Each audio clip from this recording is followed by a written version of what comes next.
Hey there guys, in this video I'm going to show you how you can increase your limit in Remitly. Now the first thing that you need to do is to load up the app itself.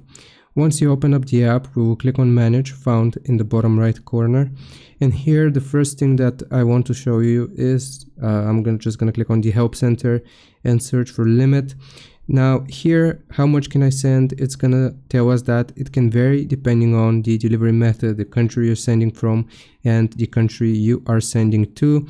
And also here, if I click on how our Remitly sending limits changing, it's gonna tell us that in order to access the new sending limit, you may need to provide additional information to Remitly to verify your identity and comply with international regulations.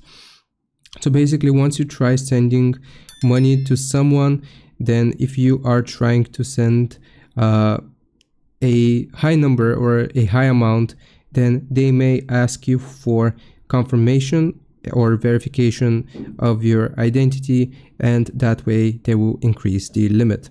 Hope this helps. Leave a like and sub. I'll see you next time.